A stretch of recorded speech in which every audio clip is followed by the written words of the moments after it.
আসসালামু আলাইকুম। দেখেন কি নিয়ে আসলাম আজকে। চিড়া ভাজবো হচ্ছে। ভাইয়ের বোর বাবু হয়েছে তো, তাই ওর জন্য ভাবলাম কিছু চিড়া ভেজে দিই। এই চিড়ারে আমি এরকম করে কিছুক্ষণ নাড়াচাড়া একটু লবণ পানি দিয়ে মাখায় রাখছিলাম 2-3 মিনিট মতো। মাখায় রাখার পরে কড়াই দিয়ে এরকম করে ভেজে নিতেছি নাড়ে চেড়ে। একটু নাড়াচাড়া দেওয়ার পরে দেখবেন যে কালারটা চেঞ্জ হয়ে আসছে। কালারটা চেঞ্জ হয়ে আসলে আমি এটাকে নামিয়ে নেব। একসাথে বেশি ভাজা যায় না, তাই আমি 2-3 বার করে কড়া কড়া করে ভাজলাম। কালারটা চেঞ্জ হলে ওটাকে নামায় রাখবো। এক পাশে করে নামায় রাখতেছি। আর সাথে সাথে একটু ছড়ায় রাখতে হবে যাতে এটা পুড়ে না যায়। আর এর নিচে ছোট ছোট যে দানাগুলো আছে ওইগুলো তিতা লাগে গালে পড়লে, তাই আমি আবার জালির ভিতরে দিয়ে এই যে দেখেন এইভাবে নাড়া দিলে কালো কালোগুলো পড়ে যাবে। এগুলা ফেলে দিয়েছি,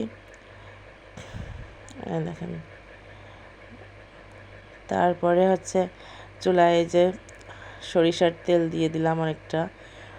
এবার ওর ভিতরে আমি পেঁয়াজ, রসুন আর কাঁচামরিচ কুচায় রাখছি অনেক করে। যত করে বেশি দেওয়া হয় তত মজা লাগে, তাই আমি একটু বেশি করেই কুচায় রাখছিলাম। তাই এটা এবার সরিষার তেলের ভিতরে দিয়ে দেবো। নাড়াচাড়া করতে করতে ভাজবো প্রায় 3-4 মিনিট পর্যন্ত সময় লেগেছে আমার এটা ভাজতে। এই দেখেন, তারপরে ভাজা হয়ে গেলে একটু কালারটা চেঞ্জ হয়ে গেলে ওর ভিতরে আমি চিড়াগুলা দিয়ে দেবো।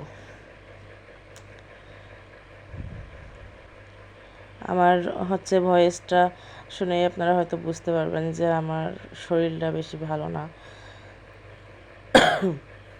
গলাটা বসে গেছে, ঠান্ডা লেগেছে। আসলে আবহাওয়াটা অনেক খারাপ যাচ্ছে, যার কারণে সবারই শরীর খারাপ লাগতেছে। চিড়াটা আমি দিয়ে দিলাম। এই দেখেন, এইভাবে একবার হলেও আপনারা ট্রাই করে দেখেন। যদি এত মজা লাগবে, একবার খেলে আপনাদের বারবার করতে মন চাইবে। একটু করেই দেখবেন, আসলে অনেক মজা লাগে এই জিনিসটা। ভাবলাম যে ছোট বাবু হয়েছে তো, ভাইয়ের বোর খিদা লাগে, তাই আমি চিড়া ভেজে দিলাম সাথে। আর আমাদের বাড়িতে এটা সবসময়ই কৌটায় ভরা থাকে, সবসময় এটা থাকে 12 মাস কাল। আমরা এটা ভেজে কৌটায় করে রাখি। এই দেখেন, এখন ঠান্ডা হয়ে গেছে, এখন আমি কৌটায় ভরে দেবো। এই যে 2 বয়াম হয়েছে, 1 বয়াম ভাই বোর জন্য পাঠাবো, 1 বয়াম আমার জন্য রেখে দেবো। আসসালামু আলাইকুম, ভালো থাকবেন সবাই।